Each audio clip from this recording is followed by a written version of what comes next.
जी के नेतृत्व में आने के लिए सब लालायित रहते हैं, तो इसलिए चाहते हैं कि मोदी जी के नेतृत्व में ये भी चले। ठीक है, चलिए आचार्य जी आपकी बातों पर मैं कहता हूं कि मां की कृपा होगी तो यही होगा, क्यों चिंता करते हैं। मैं बड़ी गंभीरता से आपके सवालों का जवाब दे रहा हूं और देना चाहता हूं। जी बिल्कुल।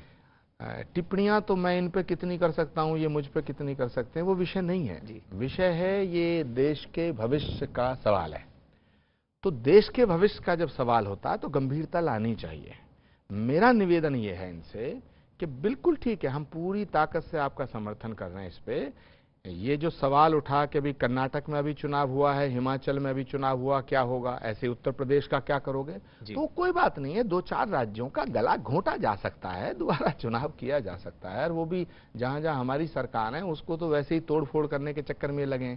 मगर कंक्लूड करते हुए मैं ये कहना चाहता हूं कि अगर एक देश में एक समय में चुनाव हो तो ये देश के हित में होगा, बशर्ते कि ईमानदारी से फैसला लागू किया जाए। और ईमानदारी से फैसला तब होगा जब सभी दलों की राय ली जाएगी।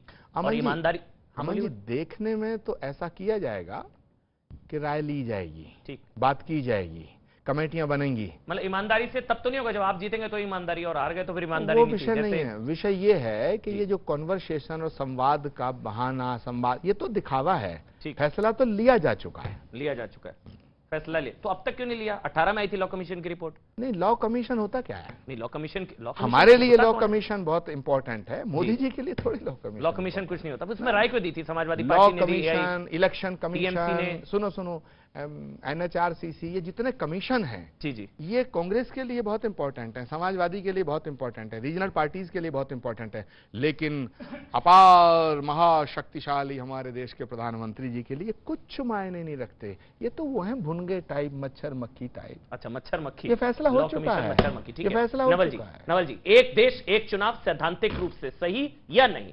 3 पक्ष आ चुके हैं, कांग्रेस हां, बीजेपी हां, समाजवादी पार्टी हां। नवल जी, आप माइनॉरिटी में तो नहीं है यहां पर। देश के सामने प्रमुख सवाल क्या है? एक देश तो पहले से ही है, 2 देश तो कभी था नहीं, कभी हो भी नहीं सकता है। 1947 में जो देश आजाद हुआ वो आज भी वही है जो 1947 में था। तो एक देश का तो मामला छोड़ दीजिए, जहां तक एक चुनाव की बात कर रहे हैं, एक चुनाव के साथ हम चले थे, बहुत सालों तक चले। 2 चुनाव का कारण संसदीय प्रणाली की स्वरूप और प्रकृति है। वो पहले भी थी, अभी भी हो सकती है। निरंतर आपके पास बहुमत है तभी आप सरकार में रह सकते हैं। 12 बजे रात को भी पता चलेगा कि आपको लोग छोड़ के चले गए, या कोई उठा के आपको गुजरात होते हुए असम पहुंच गया, तो आपकी सरकार टूट सकती है, जा सकती है। तो ये सरकार आने जाने का क्रम सिर्फ निर्माण पे नहीं है। तो इसलिए चुनाव के लिए जो सबसे अहम सवाल है, जो कि हमें लगता है कि यहाँ पे जो लोग भी बैठे हैं उसे स्वीकार करेंगे, कि स्वच्छ और निष्पक्ष चुनाव हो, ये सबसे अहम है। खर्चा का तो बात है, आप देखते हैं कि उत्तर प्रदेश, बंगाल, बिहार में चुनाव तो 7 चरणों में होता है। यही इलेक्शन कमीशन, यही सरकार एक राज्य के चुनाव 7 चरणों में कराती है। पूरे देश का चुनाव इमेजिन कीजिए, अगर सर का बात मान लिया जाए। चुनाव निष्पक्ष नहीं होते क्या? नहीं, निष्पक्ष नहीं होते। चुनाव होने के बाद नहीं, चुनाव होने के बाद भी आप चुरा लेते हैं। नहीं, चुनाव निष्पक्ष होते हैं, नहीं होते हैं? बिल्कुल, बहुत सारे सवाल उठे हैं, बहुत सारे सवाल उठे होते हैं, नहीं होते हैं? चुनाव आयोग निष्पक्ष चुनाव कराता है, हाँ या ना? नहीं, ये बात आपको तय करनी पड़ेगी, आपको अपने अनुभव के आधार पर। ऐसे देखे गए हैं, आपका तो अनुभव है, मुझे नहीं पता क्या चुनाव आयोग निष्पक्ष चुनाव कराता है, हाँ या ना? मैं कह रहा हूं कि जो सरकार आज सुप्रीम कोर्ट के फैसले के उलट CEC कौन होगा, मुख्य चुनाव आयुक्त कौन होगा, उसके कमेटी में तब्दील कर दिया। प्रधानमंत्री उनके द्वारा नामित। सर 1 मिनट आप रुकेंगे, माफी के साथ। सर आप शायद पढ़ाते हैं, बहुत सीनियर आप प्रोफेसर हैं। मेरी बात सुनिए, आप गलत कोट मत करिए सर सुप्रीम कोर्ट के फैसले को। माननीय सुप्रीम कोर्ट ने कहा था कि ये व्यवस्था तब तक है जब तक कि सरकार कानून नहीं बनाती है CEC की नियुक्ति का। तो आप गलत, मैंने कब कहा सर? मैंने आपने बोला सुप्रीम ने, 1 मिनट, आपने बोला सुप्रीम कोर्ट के फैसले के उलट सरकार कानून लेकर आई। गलत नहीं, फेक न्यूज। फिर अमन जी, अगर आपकी अपनी मान्यता हो सकती है, धारणा हो सकती है, नहीं आपका सब हो सकता है, चैलेंज यू, लेकिन मैं आई ऑल्सो चैलेंज यू। अच्छा चलिए, आई विल चैलेंज यू। अगर नहीं सुन लीजिए, मेरी बात तो सुन लीजिए। जो 30 सेकंड, सुप्रीम कोर्ट का फैसला था यह व्यवस्था तब तक रहेगी जब तक कि सरकार संसद के जरिए CEC की नियुक्ति के लिए कानून नहीं लेकर आती है। तो सुप्रीम कोर्ट के फैसले अनुसार। नवल जी, आप नवल जी की बात को जो उसका जो लैंग्वेज है उसके आधार पे गलत सिद्ध करना चाहते हैं। मैं सुप्रीम कोर्ट का फैसला पलटा नहीं, एक second, okay Aman ji, but जो दिल्ली की सरकार को 5 जजों की बेंच ने फैसला दिया था कि इनको अधिकार दिया जा रहा है, उसको क्यों पलट दिया? पहले उस पे भी आ जाऊंगा, पहले सीईसी पर बात कर लेते हैं। वो सीईसी पर उसका बात ड्राफ्ट क्या था? सीईसी की बात नहीं, उसका ड्राफ्ट क्या था? आचार्य जी अब आप फिर गोल पोस्ट मत बदलिए ना।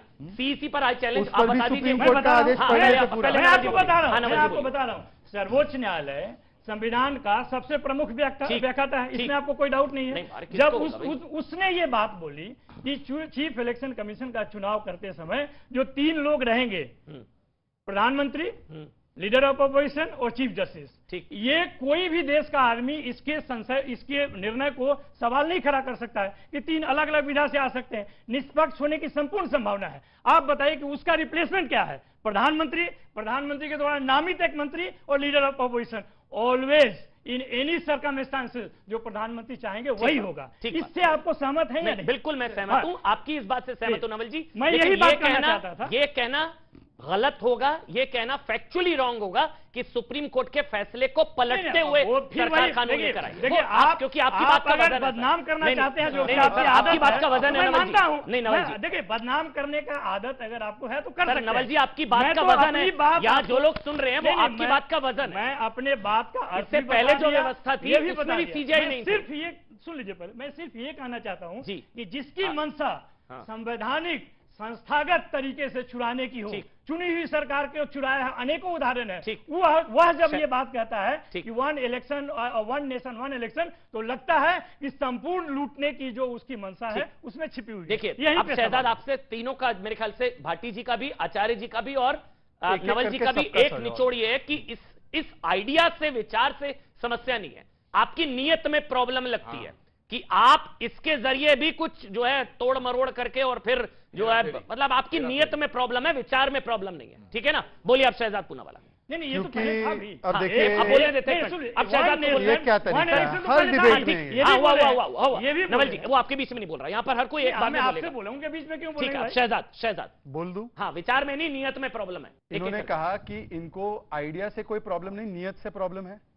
सुप्रीम कोर्ट ने, क्योंकि कोर्ट बार बार कह रहे थे, सुप्रीम कोर्ट ने 3 तलाक के कानून को लाने के लिए कहा, उसका विरोध क्यों किया? कोर्ट ने लालू जी को 4 बार कन्विक्ट किया, कोर्ट की बातों को मान रहे हैं ना, तो कोर्ट का विरोध क्यों करते? बोले कि चाराचोर है लालू जी, 4 बार कोर्ट ने कन्विक्ट किया कि हमने कन्विक्ट किया। अरे भाई अभी कोर्ट कर रहे थे, अभी कोर्ट कर रहे थे, अभी चाराचोर कोर्ट नहीं कहा है, भाई चाराचोर कोर्ट नहीं कहा है, नहीं कहा 4 बार कन्विक्ट। अभी तो कोर्ट के अंदर आस्था, अभी कोर्ट में आस्था जताई, अभी कोर्ट में आस्था जताई। ये नहीं बोला था कि राजसभा होना नहीं, वो पूरा क्योंकि वो निभा रहे हैं। आप समझिए ऐसा है, मेरी बात नवल जी ऐसा है, आपको बुरा लगेगा डिबेट में, फिर मैं की गारंटी नहीं ले सकता ना सर, ये गलत है। नहीं, ऑडियो ऐसे नहीं नवल जी, लालू जी पे अगर कराना है तो करा। क्या वो दोषी नहीं है? क्या वो दोषी नहीं है? आप बताओ, 4 जो बंद केस थे वो किसने खोले? ये भी बताओ ना, 4 केस जो बंद हुए थे किसने खोले? पहली बार नवल जी बीच में नहीं बोलेंगे, भाटी जी वेट कर रहे हैं। देखिए डिबेट का मुद्दा गलत है सर, इसमें ऑडियो दे दीजिए। नहीं गलत है, आप बोल लीजिए 1 मिनट शहजाद, आप पूरा कर लीजिए, फिर बीच में मत बोलिएगा।